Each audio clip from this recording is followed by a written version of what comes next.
Okey, bismillahirrahmanirrahim. Assalamualaikum warahmatullahi taala wabarakatuh dan selamat pagi. Jadi untuk tahun 6 beta, cikgu yang akan mengajar kamu subjek matematik. Boleh panggil cikgu dengan nama Cikgu Hakim. Okey, jadi untuk kelas ataupun sesi yang pertama ini kamu akan belajar berkenaan nombor perdana. Persoalannya kamu pernah dengar ataupun tidak? Apa itu nombor perdana? Okey, apa itu nombor perdana? Cikgu bagi 1 minit untuk kamu jawab. Cakaplah sendiri apa yang dimaksudkan dengan nombor perdana. Okey. Dah? Okey. Nombor perdana ni cikgu tukar kepada satu perkataan ataupun satu cerita yang lebih mudah untuk kamu faham. Nombor perdana ini kita boleh anggap dia sebagai nombor-nombor yang selfish. Selfish. Okey, bukan jual ikan, tapi pentingkan diri sendiri. Pentingkan diri sendiri.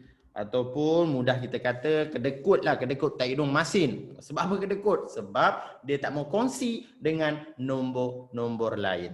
Okey? Okey. Misalnya, cikgu bagi contoh. Misalnya, nombor 2 ataupun angka 2. Dia adalah nombor perdana. Kenapa? Kerana nombor 2 ni dia tak mau kongsi dengan nombor-nombor lain. Contoh dia, cikgu terangkan, kamu cuba fahamkan. 2 hanya boleh dibahagi dengan diri sendiri sahaja. 2 bagi 2, 1. Kita tak boleh bahagi dengan nombor lain. Okey, 2 hanya boleh bahagi dengan diri sendiri sahaja. Okey, jadi itulah cikgu kata dia ni kedekut, dia tak mau kongsi dengan nombor-nombor lain. Okey, macam mana pula kalau 4? Okey, kalau kita ambil nombor 4, nombor 4 kita boleh bahagi dengan 2. Kita akan dapat jawapan 2. 4 juga boleh bahagi dengan diri sendiri. Dia akan dapat 1.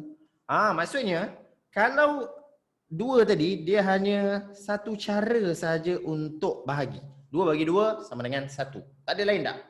Tetapi kalau 4 dia boleh bahagi 2, dia boleh bahagi 4. Jadi dia ada 2 pilihan kat situ. Maksudnya dia boleh berkongsi. Jadi dia bukan nombor perdana.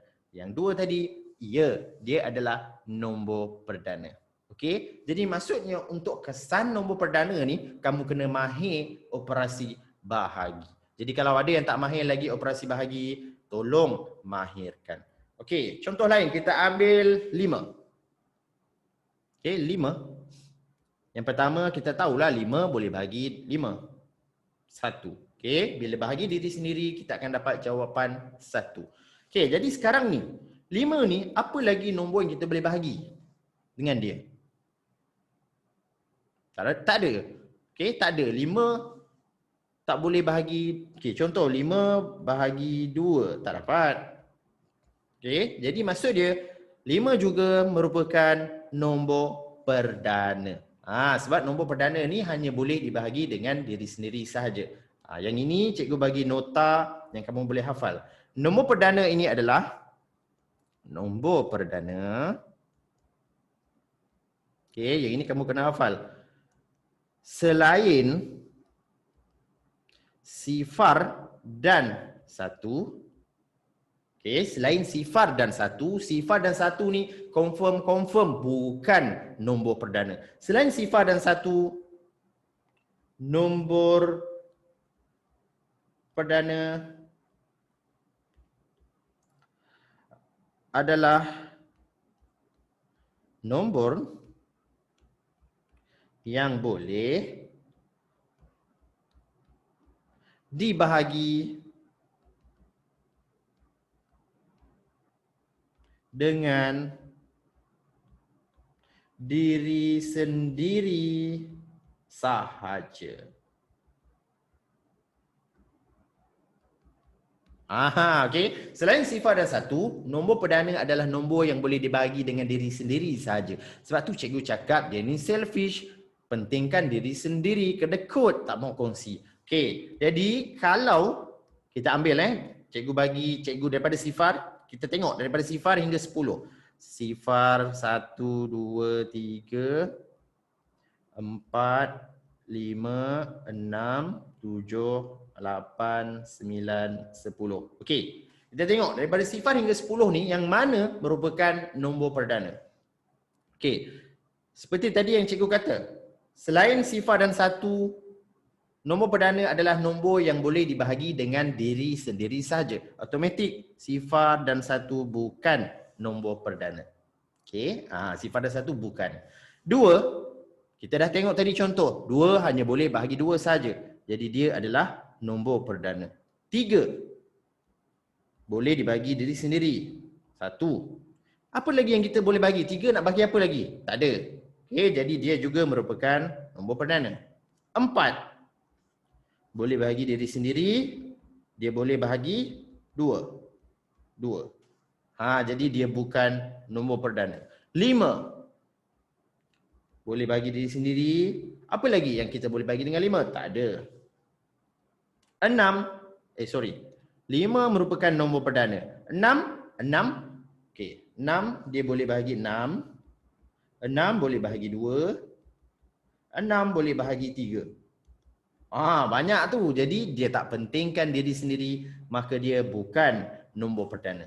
7, dia adalah nombor perdana. 8, boleh bagi 4, boleh bagi 2, boleh bagi diri sendiri. So bukan. 9 boleh bagi diri sendiri. 9 juga boleh bagi 3, dapat 3. Jadi dia bukan nombor perdana. 10 boleh bahagi diri sendiri, boleh bagi 5, boleh bagi 2. Jadi dia bukan nombor perdana. Jadi daripada 0 hingga 10, digitnya ataupun nombor yang nombor perdana adalah 2, 3, 5 dan 7. Okey, satu tips yang cikgu nak bagi pada kamu, biasanya nombor genap. Kamu tahu tak nombor genap ni apa? Kamu dah belajar dulu.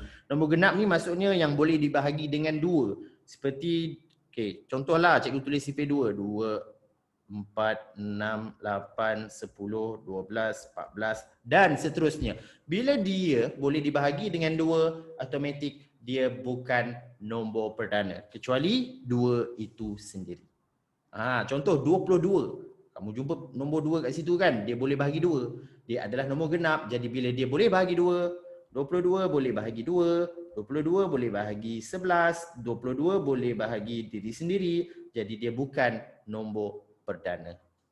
Jadi senang kamu nak kesan dia adalah nombor perdana ataupun tidak. Yang pertama, kalau dia nombor genap, dia bukan nombor perdana. Okey, maksudnya bila nombor genap automatik boleh dibahagi dengan 2, kecuali 2 itu sendiri. Okey, jadi itu adalah sedikit penerangan berkenaan nombor perdana. Cikgu harap penerangan cikgu ni jelas. Kamu boleh cuba untuk buat latihan pada modul dan kalau tak faham kamu boleh bertanya pada cikgu. Jadi itu saja daripada cikgu untuk pagi ini. Sekian, terima kasih.